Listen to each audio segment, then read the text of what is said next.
Refiner's Fire started at a traffic light. That sounds kind of strange, but in context, okay, I had just raced home to see my baby daughter, spent lunch break with her and my wife, and then came back to work. And on my way back to work at the traffic light, I have this divine encounter, and I hear this voice like singing, "Purify," and I'm electrical powers coursing through my body, and I'm like, what's happening? I'm at a traffic light, right? And eventually the traffic light turns and I'm forced to keep driving, and I get to the office and I say to my secretary, I'm not here.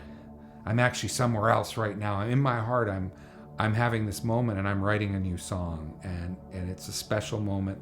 Grab my guitar, go to the back of the corner of the church and write the song that people now know as Refiner's Fire.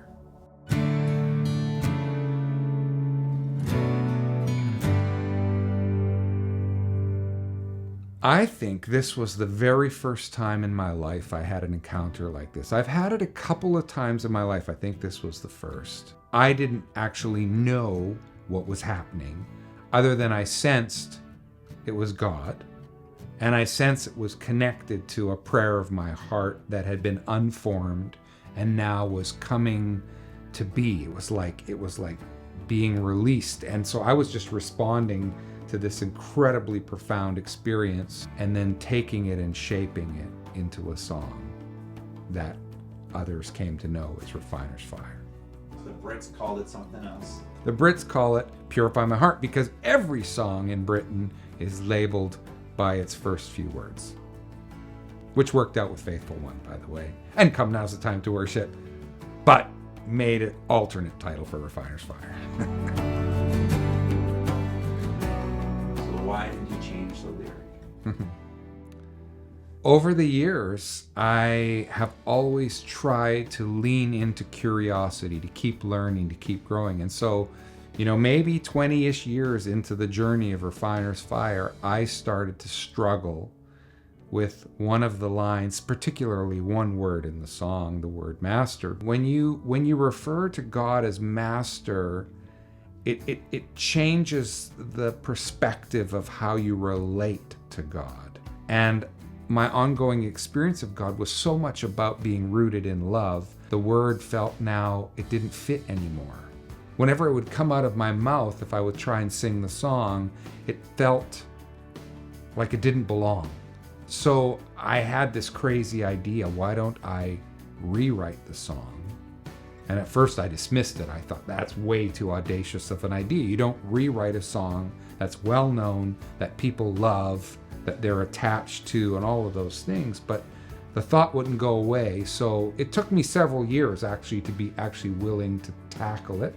And then I did, and then I realized, oh, this is difficult. Like, how do you change this and respect the younger person that I was, the 23-year-old young man that wrote it as a genuine prayer? And how do I respect who I am now and the things I've learned along the way? And in the end, it was just that one word, master. And now the intention is a bit clearer, that the reason why we're praying for a pure heart is so that we can become who our Maker has made us to be, not somebody who has overpowered us, but somebody who has loved us and made us for a specific reason, a way to love and serve and care for others. And that's why I rewrote the song. And then, just to make that just a little bit clearer, I thought, what if I write a new bridge focused on the phrase, ready to do your will, that the will is about loving, serving, and caring. And there you have it, a fruit of maybe years of wrestling. And now it's here. It's like, okay, this is the new version of Refiner's Fire. This is the version that I feel like I can sing for the next 35 years. I think sometimes in our faith, we interpret a life of faith as things don't change. But the reality is faith doesn't equal certainty. What faith equals is trust. What faith equals is leaning into learning. And for me, singing this is all part of my ongoing expression that I'm on a journey of faith. I am so thrilled to have Mission House sing Refiner's Fire with me. Mission House is a duo made up of Jess Ray and Taylor Linhart, and it was my daughter Esther who first introduced me to their music, and specifically to Taylor's album Hold Still, which has become one of my favorite of the last decade.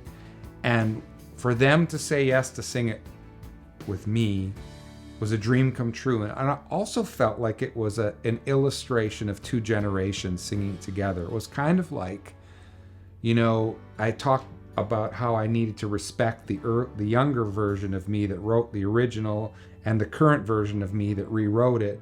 So it's me as a young man, it's me as a man I am now, along with these young women who are my daughter's age, and together we're singing this prayer, purify my heart, refiner's fire. So the sound of their voices, the sound of my voice, it's a special duet that we were able to record together. So wherever you are in your journey, I hope Refiner's Fire, the original version, the reimagined version, is an encouragement to you to keep on praying for that gift of a pure heart. My heart's one desire.